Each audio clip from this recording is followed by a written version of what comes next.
Ini adalah pembuluh darah. Pembuluh darah kalau yang warnanya merah arteri ya Fit ya. Kalau yang warnanya biru, warnanya ini sebenarnya putih. yang mana yang putih? Ini yang sel darah putih. Kan namanya juga putih. dia bening dia. Nah, ini adalah pembuluh darah dan di dalamnya ada darah. Ternyata di dalam darah itu ada begini. Ini pembuluh darahnya. Kalau kita sobek, kalau kita lihat pas darahnya keluar, ada yang ini apa namanya? Sel darah merah. Kenapa kok dia berwarna merah? Soalnya namanya merah. Karena dia mengandung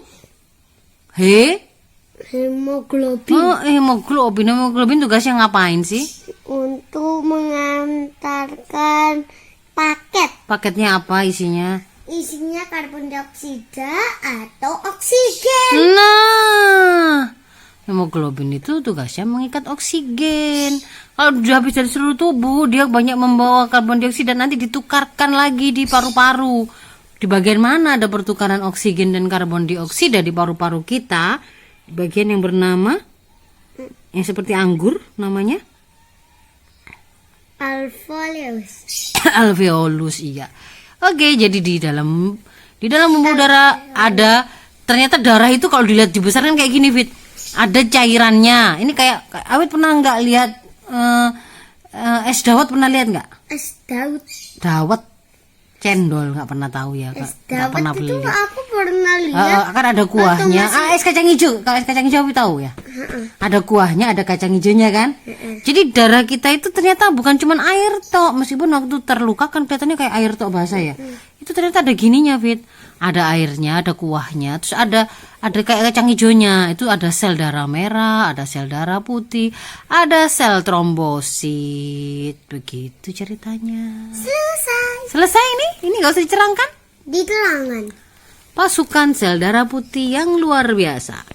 Ada banyak kuman di sekeliling kita. Kuman-kuman itu banyak jenisnya. Antara lain, kuman-kuman itu. Namanya kuman itu harusnya ya bakteri namanya. Ini dibilangnya kuman-kuman semuanya. Kuman itu bakteri. Maksudnya itu penyebab penyakit itu ada banyak jenisnya. Ada virus, ada bakteri, ada jamur. Kalau penyebab penyakit tadi masuk ke tubuh kita, itu bisa membahayakan manusia. Itulah sebabnya manusia itu punya sistem pertahanan untuk menghadapi serangan musuh itu. Apa namanya sistem pertahanannya? Sistem kekebalan tubuh, ya kan? Pasukannya namanya sel darah putih. Pasukan sel darah putih ada di dalam darah. Pasukan ini terdiri dari 3 kelompok: monosit, neutrofil, limfosit. Oh ya, yang limfosit itu meneliti. Limfosit. Terus? Yang dua itu mengalahkan kuman. Pasukannya ya. Tapi ada temannya, satunya sel B namanya. Sel B, makanya tadi mau tanya sel B. Apa ingat nggak sel B tadi mau tanya gitu? Oh iya, aku tahu.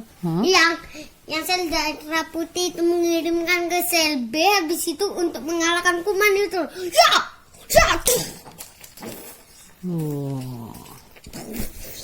Sel neutrofil. Ketika ada kuman masuk, mana tadi ya? Ketika ada kuman masuk, monosit itu yang pertama tahu. Lalu dia segera cari kuman yang ada di mana, lalu segera dilawan. Pok. Neutrofil itu teman baiknya monosit. Sebagai teman, dia nggak mau membiarkan monosit berjuang sendirian. Jadi dia ikut bertarung bersama sel monosit. Neutrofil membantu. Kok cuma 2? Nah, sel B. Setelah kuman kalah, monosit segera membawa tubuh kuman yang mati itu ke limfosit. Untuk apa? Buat diperiksa limfosit yang gambarnya di limfosit itu yang aku bilang limfosit. Yang pinter itu ya. Yang dia kemudian dia punya laboratorium canggih. Dia ngetik-ngetik kemarin itu loh kalau di buku Afid yang satunya ya. Enggak, di laptop itu. Oh iya di laptop. Iya sih. Baca komik di laptop ya. Ya, jadi limfosit itu akan memeriksa, oh ini kuman yang kemarin menyerang kita. sudah disimpan di situ. Dia teliti semua informasi tentang kuman tadi. Dia kalahnya itu bagaimana, cara mengalahkannya, kelemahannya bagaimana, sudah dicatat. Lalu limfosit ini membuat sebuah antibodi atau sistem kekebalan tubuh yang bisa melawan kuman itu kalau dia datang lagi. Kalau kuman itu datang lagi, dia sudah ngerti. Oh, ini kan yang seperti kemarin. Langsung dia sudah tahu bagaimana cara melawannya. Gak pakai pelajari lagi satu persatu. Ini siapa ya? Aku harus bawa senjata yang mana ya untuk mengalahkan dia? Gak perlu begitu karena kan sudah pernah mengalahkan tubuh kita. Jadi, jadi senjatanya itu. Yang di sini di leher kita itu namanya apa? Itu kelenjar apa? timus. Heeh.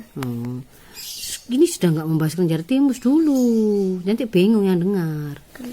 Nah, ini kan, jadi sudah setelah diteliti oleh sel B, akhirnya dia mengerti, lalu dia memproduksi antibodi. Nah, antibodi ini disimpan di tubuh kita di sebuah tempat yang disebut sel B.